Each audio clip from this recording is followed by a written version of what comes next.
मैं पवन कुमार रोशन अपने YouTube channel तैयारी जीत की में आपका स्वागत करता हूं।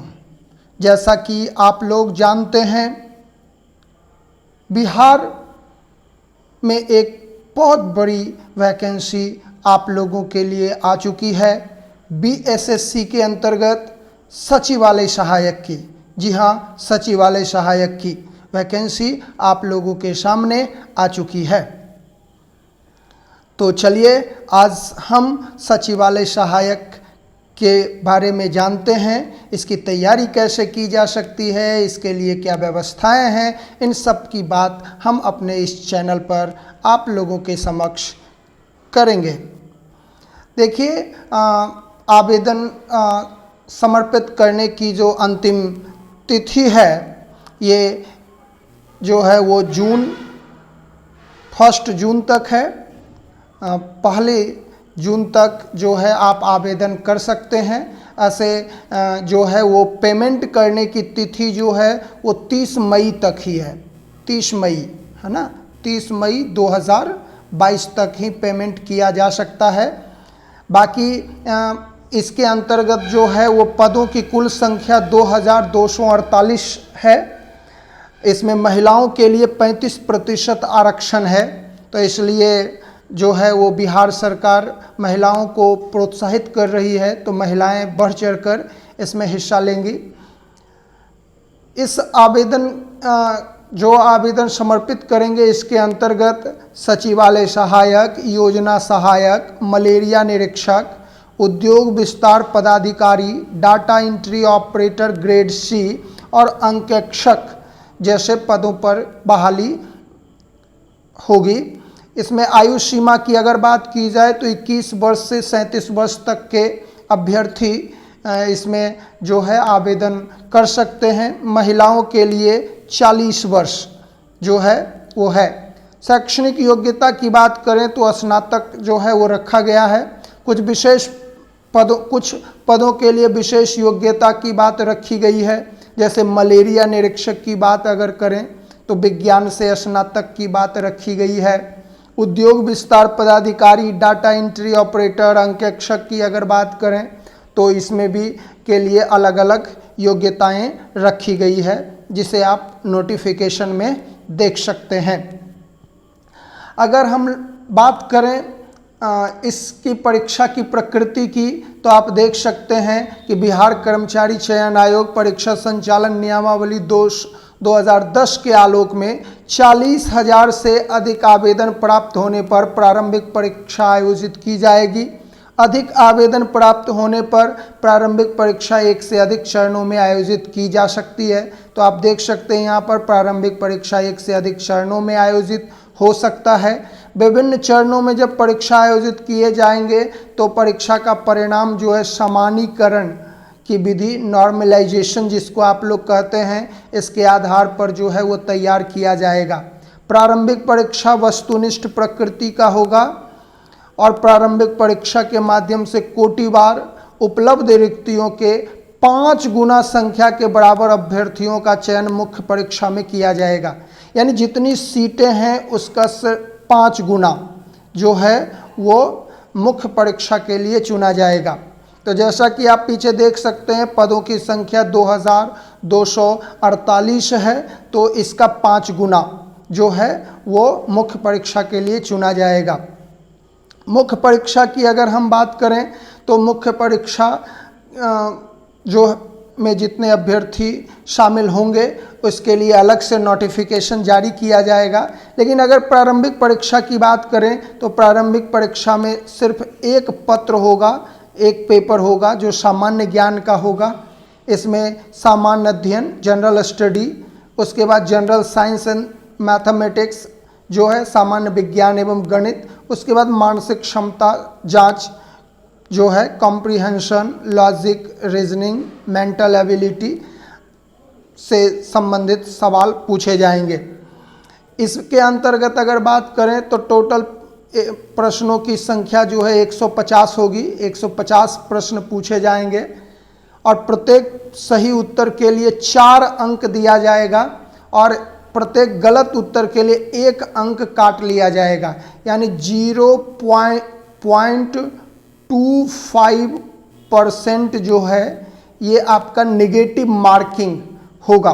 तो इसको भी ध्यान रखना है। परीक्षा की अवधि 2 घंटे 15 मिनट की होगी, तो ये सब आप लोगों को ध्यान रखना है। और एक बात जो सबसे महत्वपूर्ण है कि प्रारंभिक परीक्षा जो है ये पुस्तक सहित ली जाएगी, पुस्तक सहित, हाँ ये ध्यान रखना है, पुस्तक सहित। लेकिन ये ध्यान रखना है कि अभ्यर्थी अपने साथ 3 पुस्तक ले जा सकते हैं, प्रत्येक खंड के लिए 1 पुस्तक। तो 3 खंड है, सामान्य अध्ययन का खंड, गणित का खंड और सामान्य विज्ञान का खंड। तो इसके लिए अलग अलग 3 किताबें आप ले जा सकते हैं। लेकिन पुस्तक जो है वो NCERT, BACB, ICSE एवं अन्य बोर्ड के टेक्स्ट बुक ही मान्य होंगे।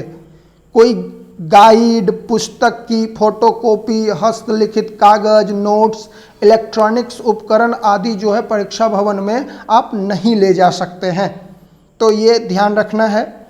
इसके बाद जो है प्रारंभिक परीक्षा की अगर बात करें तो इसके सिलेबस को अगर देखा जाए तो सिलेबस जो है वो निम्न प्रकार से होगा, जिसमें खासकर सामान्य अध्ययन, खंड क में सामान्य अध्ययन है। तो सामान्य अध्ययन में प्रश्नों का उद्देश्य जो है अभ्यर्थी के आसपास के वातावरण की सामान्य जानकारी तथा समाज में उनके अनुप्रयोग के संबंध में उसकी योग्यता की जांच करना होगा। वर्तमान घटनाओं और दिन प्रतिदिन की घटनाओं के सूक्ष्म अवलोकन तथा उनके प्रति वैज्ञानिक दृष्टिकोण जैसे मामलों की जानकारी संबंधी ऐसे प्रश्न भी शामिल किए जाएंगे जिनके बारे में जानकारी रखने की किसी भी शिक्षित व्यक्ति से अपेक्षा की जाती है।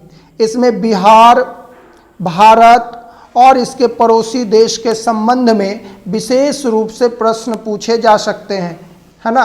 तो बिहार, भारत और भारत के पड़ोसी देशों के संबंध में प्रश्न पूछे जा सकते हैं। समसामयिक विषयों की अगर बात की जाए, जिसे हम लोग करेंट अफेयर्स कहते हैं, तो वैज्ञानिक प्रगति, राष्ट्रीय और अंतर्राष्ट्रीय पुरस्कार, एकदम ध्यान देना है, भारतीय भाषा, पुस्तक, लिपि, राजधानी, मुद्रा, खेल खिलाड़ी और महत्वपूर्ण घटनाओं से जुड़ा हुआ सवाल पूछा जाएगा। तो वैज्ञानिक प्रगति, राष्ट्रीय अंतर्राष्ट्रीय पुरस्कार, भारतीय भाषाएं, पुस्तक, लिपि, राजधानी, मुद्रा, जिसमें देश, राज्य, राजधानी, देश, राजधानी, उसका मुद्रा, ये सब ध्यान रखना है। खेल खिलाड़ी और महत्वपूर्ण घटनाएं, ये करेंट अफेयर्स में इन टॉपिक से सवाल पूछे जाएंगे। साथ ही साथ भारत और उसके पड़ोसी देश से सवाल होगा। तो पड़ोसी देशों का इतिहास, भारत का इतिहास, संस्कृति, भूगोल, आर्थिक परिदृश्य, स्वतंत्रता आंदोलन, भारतीय कृषि तथा प्राकृतिक संसाधनों की प्रमुख विशेषताएं, भारत का संविधान एवं राज व्यवस्था, देश की राजनीतिक प्रणाली, पंचायती राज, सामुदायिक विकास, पंचवर्षीय योजना एवं राष्ट्रीय आंदोलन में बिहार के योगदान से सवाल पूछा जाएगा। ये जो है सामान्य अध्ययन के खंड में इन सारे टॉपिक से सवाल पूछे जाएंगे। आगे बढ़ते हैं। उसके बाद खंड ख को अगर हम देखें तो खंड ख में सामान्य विज्ञान एवं गणित रखा गया है। इसमें सामान्यतः मैट्रिक स्तर के सवाल जो है पूछे जाएंगे निम्न विषयों से। सामान्य विज्ञान के अंतर्गत भौतिक शास्त्र, रसायन शास्त्र, जीव विज्ञान और भूगोल, ये टॉपिक है। उसके बाद गणित में संख्या पद्धति से संबंधित प्रश्न होगा। पूर्ण संख्याओं का अभिकलन, दशमलव, भिन्न संख्याओं के बीच परस्पर संबंध, मूलभूत अंक गणितीय संक्रियाएं, प्रतिशत, अनुपात तथा समानुपात, औसत, ब्याज एवं लाभ तथा हानि, लाभ और हानि, इस टॉपिक से गणित से सवाल पूछे जाएंगे। तो ये आप देख लेंगे। तो जिस भी पुस्तक से आप अध्ययन करेंगे उसमें इन सारे टॉपिकों को चिन्हित करके आप अध्ययन कर सकते हैं। उसके बाद खंड ग की अगर बात करें तो मानसिक क्षमता जांच से सवाल, जिसे हम लोग रीजनिंग कहते हैं, तो इसमें शाब्दिक एवं गैर शाब्दिक दोनों प्रकार के प्रश्न पूछे जा सकते हैं। इस घटक में निम्न से संबंधित यथासंभव प्रश्न पूछे जाएंगे, जिसमें सादृश्य, समानता एवं भिन्नता, स्थान कल्पना, समस्या समाधान, विश्लेषण, दृश्य स्मृति, विभेद, अवलोकन, संबंध अवधारणा, अंक गणितीय तर्क शक्ति, अंक गणितीय संख्या श्रृंखला, कूट लेखन और कूट व्याख्या नामक टॉपिक से सवाल पूछे जाएंगे। तो ये 3 खंड है, तीनों खंड से सामान्यतः 50-50 सवाल पूछे जाएंगे और टोटल आपसे जो है 150 सवाल पूछा जाएगा। तो ये आप लोग ध्यान रखेंगे। उसके बाद जैसा कि यहाँ पे ध्यान रखना है कि प्रारंभिक परीक्षा में क्वालिफाई करने के लिए कम से कम ये जो है जनरल के लिए 40%, पिछड़ा वर्ग 36.50%, 34% अत्यंत पिछड़ा वर्ग और बाकी सब के लिए कम से कम 32% अंक जो है वो लाना है। न्यूनतम इतना लाना ही लाना है, तभी आपको जो है वो जो है देखा जाएगा, आपको कंसीडर किया जाएगा कि आपको मुख्य परीक्षा में शामिल किया जाए या नहीं। कम से कम इतना होना ही चाहिए, तभी आपको कंसीडर किया जाएगा मुख्य परीक्षा के लिए, अन्यथा नहीं। लेकिन इतना ध्यान रखना है कि 40% अंक ले आने भर से आप मुख्य परीक्षा के लिए जो है वो एलिजिबल हो जाते हैं, ऐसा नहीं है। इसके लिए कट ऑफ निर्धारित किया जाएगा, क्योंकि हम पहले देख चुके हैं कि जितने पद हैं उसका 5 गुना ही जो है वो मुख्य परीक्षा के लिए मुख्य परीक्षा में सम्मिलित होंगे। तो इसलिए इस बात का ध्यान रखना है आपको। चलिए, सबसे महत्वपूर्ण बातें कि अगर हम बीएसएससी के इस एग्ज़ाम को क्वालिफाई करना चाहते हैं तो हमें क्या क्या पढ़ना चाहिए। तो स्टडी मटेरियल की अगर बात करें तो जीके जीएस के अंतर्गत जो है वो लूसेंट, क्रॉन या दृष्टि पब्लिकेशन का एक सामान्य ज्ञान आता है। इन तीनों में से कोई एक आप देख सकते हैं, लेकिन इतना भर से काम चलने वाला नहीं है। साथ में क्लास 6 से 10th तक का इतिहास, भूगोल, नागरिक शास्त्र, अर्थशास्त्र और विज्ञान, ये सब अगर बिहार बोर्ड की हो, खासकर इतिहास, भूगोल, नागरिक शास्त्र और अर्थशास्त्र, तो ज़्यादा भरोसेमंद होगा। और विज्ञान अगर NIOS का मिले तो बेहतर होगा, यानी national institute of open schooling का अगर विज्ञान मिल जाए तो ये सोने पे सुहागा होगा। मैथमेटिक्स की बात करें तो दृष्टि पब्लिकेशन का आप देख सकते हैं, रीजनिंग भी दृष्टि पब्लिकेशन का। करंट अफेयर्स की अगर बात करें तो ये प्रतियोगिता दर्पण आप जनवरी 2022 से जो है एग्ज़ाम तक के लिए देख सकते हैं। और बिहार स्पेशल मई 2022 के प्रतियोगिता दर्पण में 29 पेज की एक सामग्री आई है, जिसमें बिहार के बारे में जानकारी दी गई है। तो यह जो है हमारे काम की हो सकती है। तो ये स्टडी मटेरियल है, इन सब का अध्ययन करके जो है वो